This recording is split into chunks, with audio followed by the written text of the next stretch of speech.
Welcome everybody to this podcast with OMFIF. I'm John Orchard, OMFIF CEO. Today we're talking with His Excellency Ilan Idrisov, Ambassador of the Court of St. James for the Republic of Kazakhstan. And with him is James Martin, Chief Investment Officer at the Astana International Financial Centre. Kazakhstan is an interesting and important economy in an interesting and important geography. And so we're delighted to explore the financial and economic developments in the country today. So welcome, Ambassador. Thank you very much. Good morning. Good morning, everyone. Thank you for visiting us. Good morning, James. I'll kick straight off, Ambassador, with some questions about the recent COVID crisis and to what extent the Kazakhstani economy has been impacted by COVID-19 and whether it has impacted inward investment and investment opportunities in your country. Thank you, and once again, good morning to everyone. Good morning to the listeners and the viewers. Yes, COVID is a global disaster. It came out of the blue. No one was prepared, although big guys like Bill Gates were giving us early warnings, right, that we have to be prepared for global pandemics. But, life is life. And Kazakhstan is not living, of course, on the moon. We are part of a global economy. We are a well-integrated and growingly integrated part of the global economy. We are major producers of hydrocarbons. We are major producers of coal. We are major producers of, we are number one producer supplier of uranium in the world. We are major players in the non-ferrous markets globally. On the other hand, I'll tell you that we are within top 6 global exporters of grain. So we were well integrated into the global economy. Therefore, the global economic downturn, of course, affected us seriously. And of course, the drop in the commodities prices, particularly oil prices, of course, affected us. And since the shrinkage of global economy, the global investment appetites drew down. Of course, that affected us. So we had to react. And of course, we were in a better situation than some other countries because economically we were quite well. Our GDP was growing well. Our inflation, our unemployment rates were quite low. So we had our safety cushions like oil fund, like our sovereign wealth fund. But looking out, we took similar measures to support our economy to get out of the COVID crisis. Of course, social burden was the major headache for the government. But all in all, we developed a comprehensive plan how to stand against these challenges. Huge money was allocated through a structured program. I can tell you, for a population of 18 million people, we have allocated 14+ billion US dollars of assistance package. This assistance was, of course, with the social basket, but importantly, businesses were supported, particularly small and medium businesses in Kazakhstan were supported, and that was a guarantee that economy will sustain through these difficult times. Of course, like everyone else in the world, our economy shrank. We went minus, but we had, as I said, the cushion of previous years. Our record growth rates were exceeding, we're reaching 13+%. But 2019 was the most difficult year. That was the start of the lockdowns and the global march of pandemic. 2020 showed some growth, and we expect 2021 this year to go by almost 4% of 3.7. This is the estimate. We also hear that the Economic Intelligence Unit gave us over 4.2% growth next year. So the outlook is pretty good. As I said, we have cushions. We have the oil fund, which has more than, I think now, we usually have close to $100 billion This is for the population of 18 million people. Our foreign currency reserves are almost $40 billion. Sovereign wealth fund, Samruk Kazanay, which is the holder of major assets in Kazakhstan, exceeds $60 billion. So with these assets and resources, we have an easy access to international money. Our government has a clear vision how to tackle these challenges. Legislation is market friendly, and our private sector is strong enough to withstand these shocks, and the government understands the challenges for the private sector, and we try to continue to understand the concerns of the investors. Therefore, we hope that with all these elements, investors will come by. We also, of course, within the global trend of greening, Kazakhstan's economy is very much dependent on extracting sector.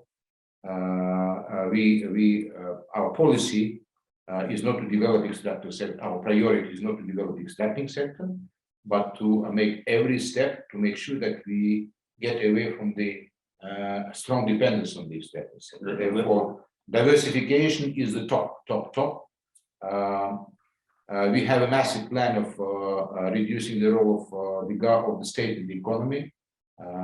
Until 2025, we have a massive plan of privatization.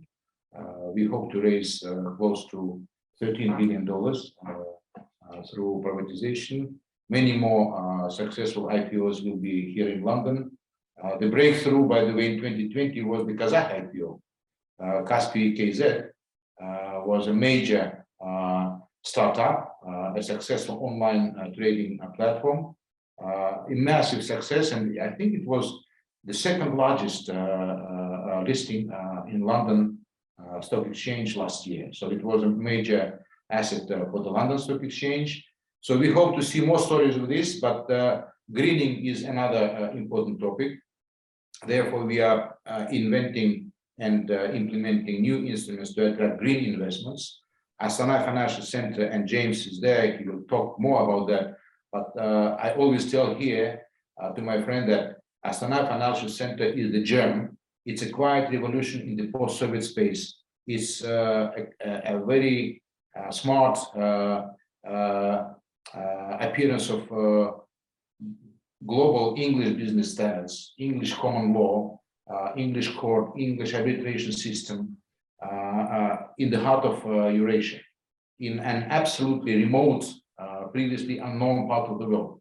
Therefore, this is a magnet for investments. It has all available instruments which are available in New York, in Shanghai, in London, in Singapore, everywhere else.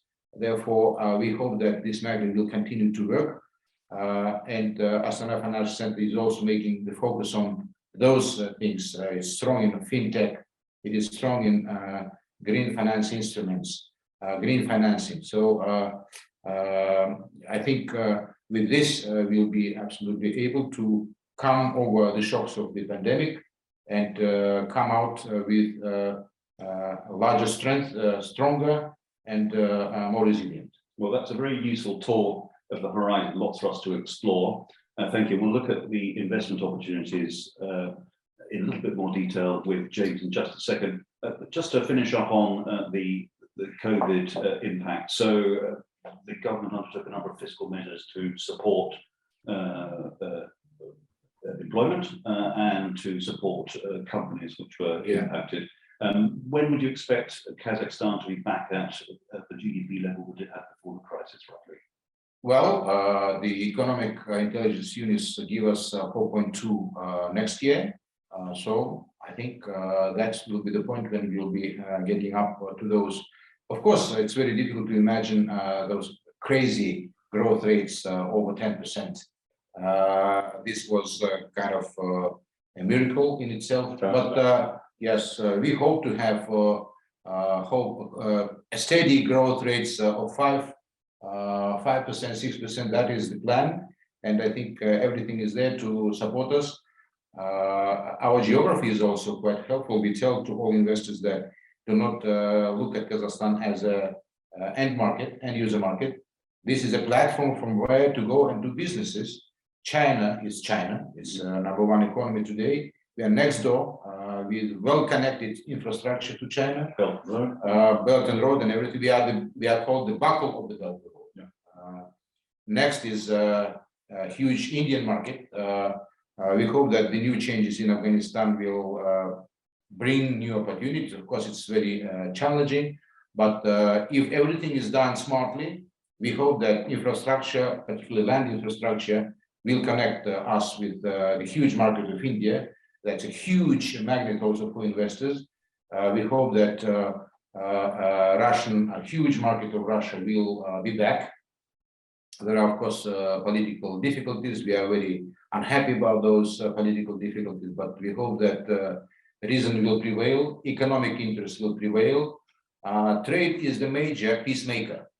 That was historically true, and it is historically proven. Therefore, Kazakhstan is there to serve as the hub to facilitate trade between all those huge global markets.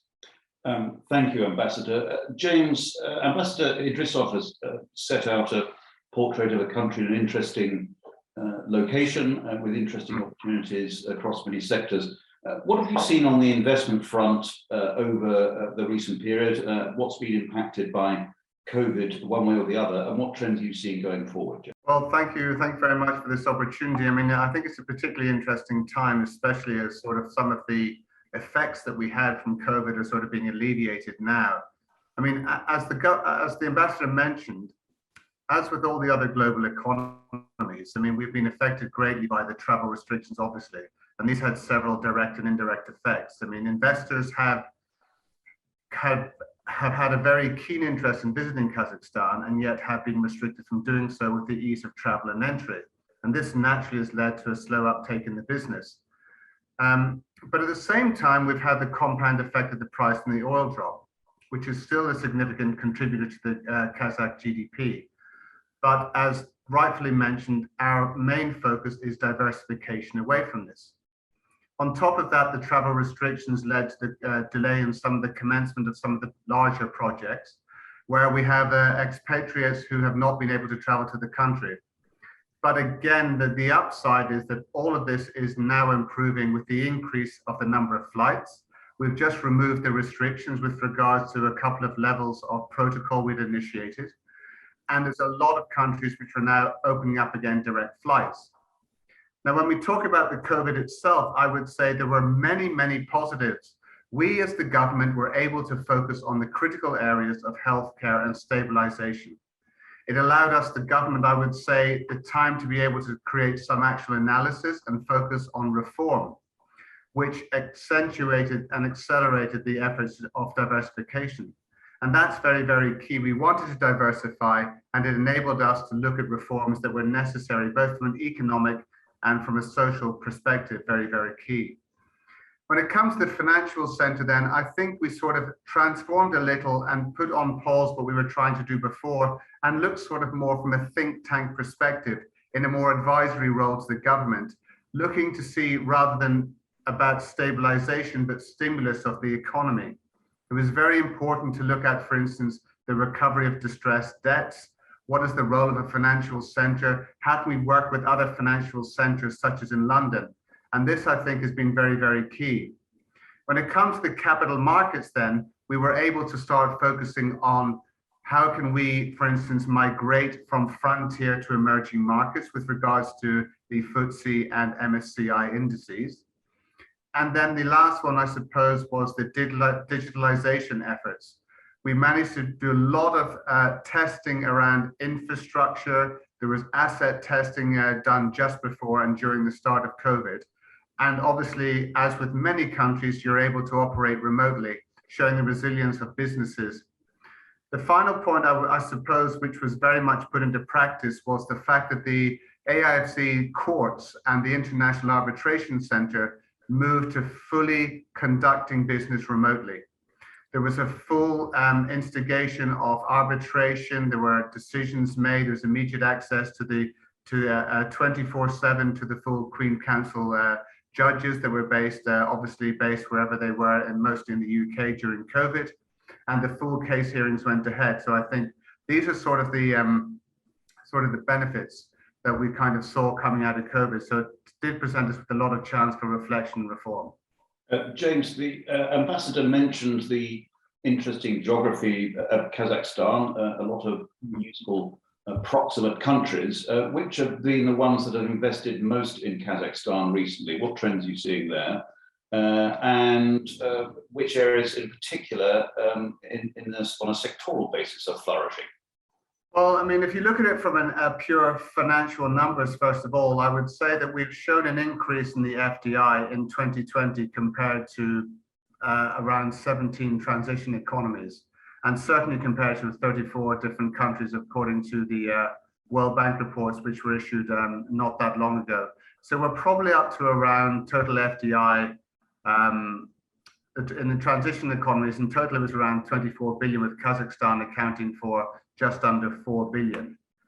So we were the largest recipient of FDI in the region, just behind Russia, where our inflows grew around 35%. But what I would say when it comes to which countries have been traditionally investing in, I think they really haven't changed much. I would say historically, extraction industries, they've attracted the majority, obviously, and investment. Country-wise, you've got the Netherlands, United States, Switzerland, France, China, and Russia. And they've been some of the top countries that have invested. When it comes to what we've seen recently, I would say Middle East, Japan, Turkey, Middle East in particular, and countries who are trying to ensure food security. Because food security, as you understand, will obviously ride out throughout these issues. And I think as a lot of us suffered under the COVID, you suddenly realize that rather than having a global logistical process, people were looking much closer to home. And I think that's where it plays into your very key point on our geopolitical but geographical location. If you understand that China is a huge importer of food, we have the Middle East that is looking to enable food security. We have India, Pakistan, we have Russia. All of these countries are looking to ensure around that, which comes back to your question around sectors. Very much we're looking at increasing the agriculture. We have been historically a huge producer of agriculture. We are blessed with all the assets when it comes to soil. And we have a lot of potential. We're focusing on that. We are focusing on renewable, sustainable economy, absolutely, but also in tourism, because we have a lot of untapped process there. And I think these are the key areas that people are looking for. We have to be very realistic, though. Extraction is still key. We're seeing the commodity prices being forced up. So people are still interested in what is happening with regards to extraction. And as with the ESG aspects, we can't go from 1 to 0. So it's a question of compound growth rather than just switching one sector off and one sector on. Ambassador, you were talking earlier about the part that English law plays in doing business in Kazakhstan. The World Bank ranks your country as 25th easiest place to do business in the world out of 150 index countries, which is a pretty impressive performance for a former Soviet republic. Tell us a little bit more about what is contributing to this relative ease of doing business and what may further improve it. Well, thank you very much. I would like to stress that from day one of our independence, we clearly understood that we entered a new ocean, a new economic reality. We joined the global economy. Therefore, we understood very clearly that we have to, first of all, learn these new rules and learn how to play and implement these rules. Therefore, our top priority was to bring those new experiences on our ground. And our founding president, who is a visionary leader, one of his great features is his capacity and ability to build together a strong team. So he brought a strong team of technocrats, and we focused on delivering new economic principles in our reality. The structure was very simple. First of all, is laws and legislation on which real economy is based. So we focused on improving, bringing new legislation, market-friendly legislation, and we were improving it on a regular basis. Therefore, we understand the call of our Western foreign investors to keep our legislation stable. It is not stable, but in positive terms. it is getting better and better year on year. When we learn something new, we bring in and we have a very live dialogue with investor community. Therefore, we improve our legislation with their contribution, with their support. So first is legislation. Second, how you implement this legislation, that is a team, the government. So bureaucracy. So that's where we also pay the special attention through training, through enforcing a new culture of work and new responsibility for doing public good. So that was another element. Third is growing and nurturing the private sector. That was something new because there was no private sector in Kazakhstan at all, no understanding how the market economy runs at all. Therefore, we had to start from scratch building this strength within Kazakhstan, and I think we succeeded in that. The private sector is now quite able on its foot, and we hope that it will continue to grow with the prudent support on the part of the state without major over-interference in the economic affairs.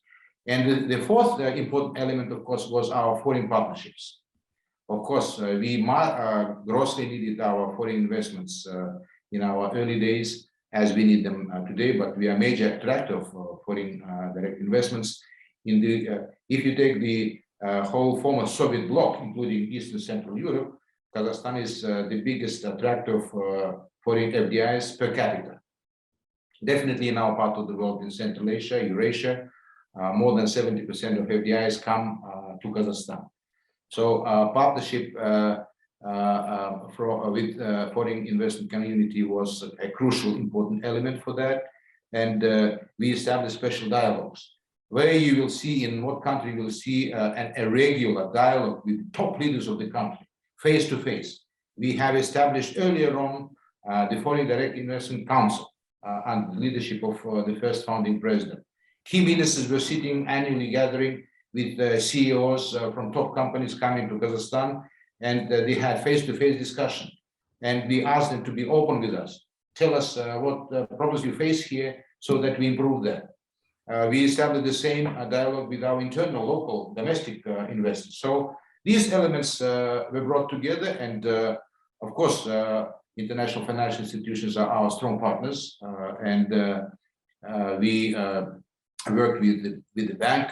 They are strongly present, both the World Bank, IMF, and other institutions are well present in Kazakhstan. So we worked with them, and all these elements put together, and this is how we learned the job of jumping over the long line in this 150 list. And we are happy to do that, but we are not very happy that very recently the World Bank discontinued this practice. There were some criticisms of this doing business. We hope that it comes back after it is adjusted and improved and mistakes are improved. But irrelevant of that, Kazakhstan will continue to focus on improving its investment climate. This is very important.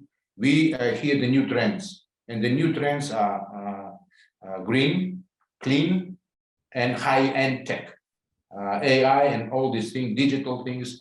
These are the focuses of our government today. And as I said, we have instruments to try to implement them. And I'm a strong believer in IIFC because it's a kind of an island of global business, which you planted in the heart of the post-Soviet economy. Can you imagine that? So that's a huge experiment. And I hope that this experiment will bear great fruits for everyone. It sounds like you have quite a business-minded state apparatus in Kazakhstan. Perhaps we can explore that a little bit more with James. James, tell us about the investing environment with respect to tax regulation, customs, and so forth. We heard how those were modified by the government to support the economy during COVID, but what else is going on? What do investors need to know? Well, I think from our perspective, to sort of add on to what the ambassador has been saying, it's about fitting in an execution engine within the great policy making government mindset, because it has to go hand in hand. Given the size of the country and the economy and the potential, not only for Kazakhstan, but the wider Eurasian Union, I think it's important that people come to do business, to execute on real business, and they feel familiar in the familiar surroundings. So when it comes to the whole structure, including the likes of tax, it's always about the fact that we see ourselves in AFC as a de-risking ecosystem. And it's much, and we have English and Welsh law principles absolutely as a foundation stone, but that only enables the sort of compliance, KYC, AML aspects to be answered. And then the business units will come along and say, it's great, I'm allowed to play in the country, what have you got for me to play with? So we are, like I say, blessed with all the assets. We have all the minerals from the periodic table, apart from two. We have natural resources that we hope to execute into real green energy. But the question is, how do we entice the international players? And the likes of tax regimes are one thing. But what I have to say is, if we take a step back, it's really about understanding the wants and needs of the international investor. All this great work which His Excellency has talked about creates that foundation. Then in listening to what the investor needs is the most important. And then if you take the likes of, from our perspective in AFC, we have an international, the Astana Financial Services Authority.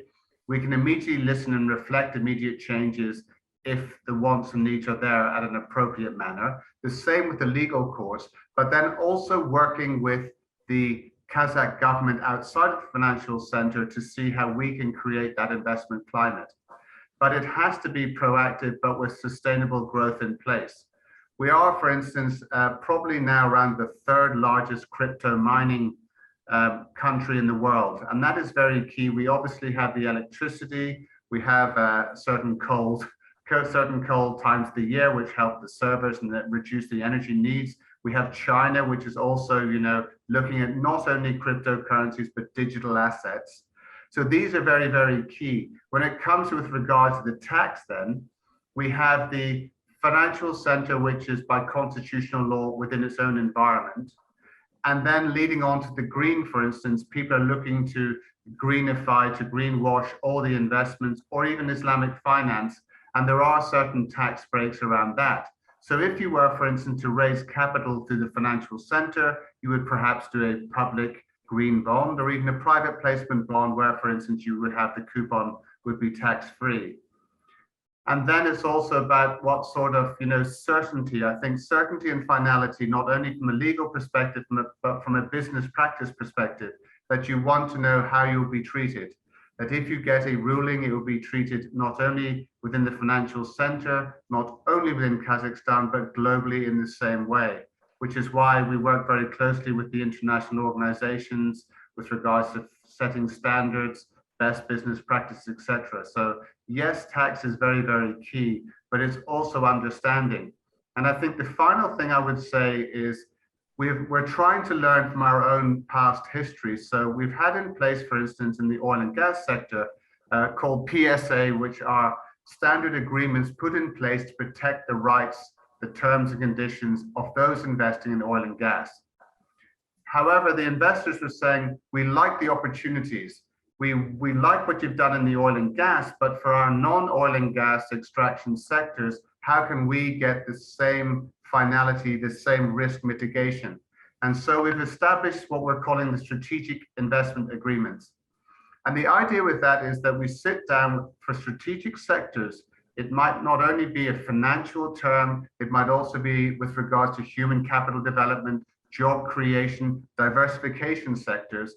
And we sit down with strategic investors and we would say, what terms and conditions would you need to see in place in order to do the business, to develop the country, to develop the sectors?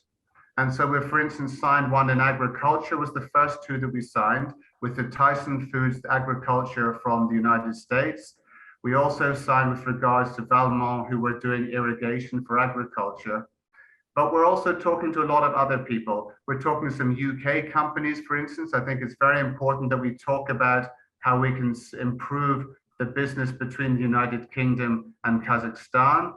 But overall, I see ourselves as not being a financial services center purely, but a center for raising finance.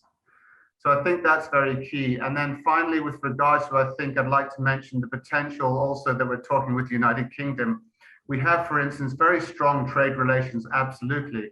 And we see a very, very key interest in fund management, technology, and yes, agriculture. I think these are very, very key for us. So, I mean, I think these are important. And then there's also a potential with regards to the financing and tax relief of leasing and insurance services.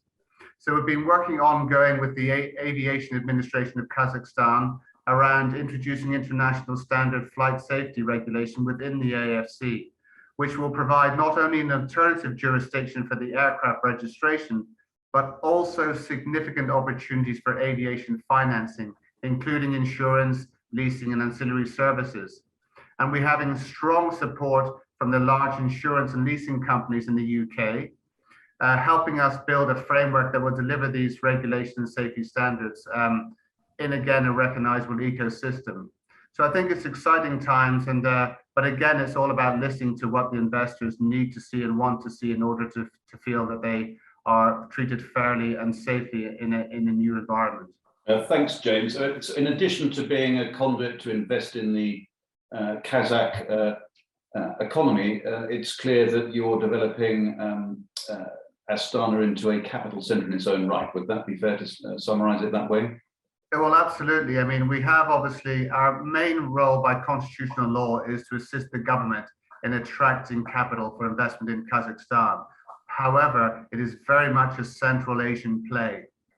It's for people who can establish themselves in the AFC, but also do business in a much wider area and feel that they have that sort of closeness with regards geographically, but an international standard environment. Understood. Finishing up now, Your Excellency, you've mentioned a couple of times renewable energy, and I wanted to explore that a little bit. There's a major wind resource on the flat Kazakh steppe, perhaps the world's largest. You have existing hydrocarbon businesses, of course, that your country is very well known for. What are the prospects for renewable energy as well in Kazakhstan? Well, thank you, John. Yes, by geography, Kazakhstan is a very flat and wide and spread space. Actually, you cannot find a flatter space on Earth. And as we discussed earlier about the movements of people, migrations, that facilitated ancient movements of people through a great Kazakh steppe. But not only people were moving around that geography in all directions, but also we have abundance of sun, we have abundance of winds. We are famous for our winds. I do not want to invite you to come to Astana when it's too windy in winter. So our blizzards are infamously known to some foreigners, but it's only a few days, rare occasions, but we have quite a massive potential in those resources. The amount of sunny days in Kazakhstan is absolutely fantastic. Wind is also everywhere, in every corner of Kazakhstan. We have the Caspian Sea, and the altitudes there change, the pressure change. Therefore, Caspian Basin has fantastic wind potential.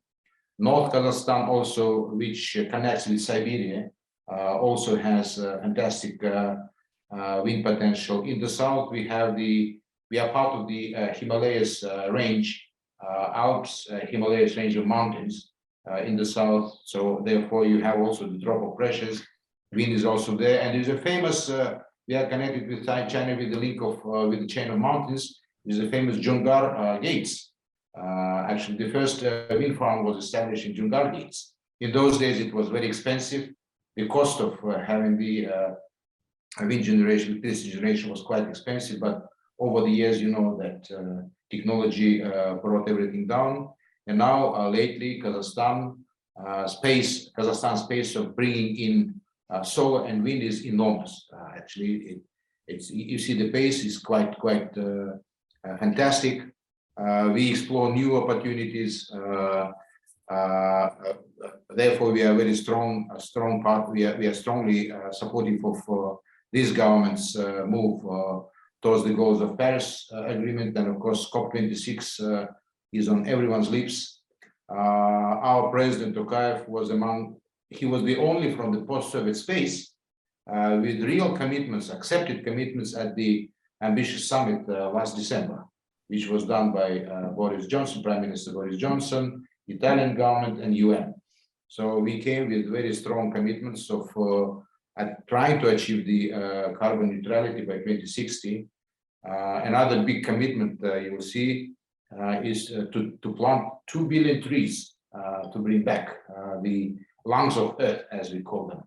So greening is quite a big prospect in Kazakhstan, and government is now turning everyone to green mindset at every level. Very difficult to change, but we have challenges. We come from the very brown economy. I can tell you frankly, we are very brown today because our electricity generation depends on coal. We are massive producers of oil and hydrocarbons. We are massive producers of all of those metals, both steel and non-ferrous, and the production of those metals is very dirty because all technologies are used, and we have to not only change the technology, but most importantly, change the mindset of people. Those who run the factories, for those who work in the factories, and those who live around. You talk about smart houses, smart homes, new approaches to energy saving, etc., etc. So these are all major culture shifts, and this is being introduced slowly and slowly, but persistently in Kazakhstan, and this is our goal. And I hope that this will prevail, and we come again with a big delegation. Our president comes to the COP26 with new commitments, and we hope that we'll partner with the rest of the world, and we have special appetite to partner with UK in developing this green new future for Kazakhstan. Thank you, Ambassador. You've been very open, clear, and realistic about the balance of interests in the Kazakh economy. James, briefly to finish up, notwithstanding the hydrocarbon business in Kazakhstan, tell us a little bit about ESG investments and the landscape for those in the Astana Financial Center. Well, I mean, it's very key for us from a Kazakhstan perspective. It's a priority goals for us regarding sustainability and ESG, and they remain so. Within the financial centre, we've established the Green Finance Centre. We've been working closely with the UK government. We have not only working on corporate governance, but also on ESG as well. And we still have upcoming discussions on this. In fact, we have the Intergovernmental Commission meeting coming up very soon in November. Thank you very much, James, Your Excellency, Ambassador Idrisov. Thank you very much for talking to us today. Kazakhstan sounds like an interesting opportunity in many ways, and I hope we get to talk some more and follow your progress very closely as the economy continues to develop. As I say, you're an interesting country in an interesting location, and we'll follow your progress with great interest. Thank you very much. Thank you very much. I want to use this opportunity to invite the viewers and listeners to the events we have on the 28th and 29th of October here, particularly one big one about which James was talking. Together with LSE and City UK, we are doing a major economic discussion with the focus on green, digital, high tech, and OMFIF is most welcome to participate. And I would like to invite all listeners to keep an eye on Kazakhstan. That's a growing magnet, that's a growing gem in that part of the world, and I hope that more and more opportunities will present themselves. Thank you very much. Ambassador, thank you very much. Thank you. Thank you, gentlemen.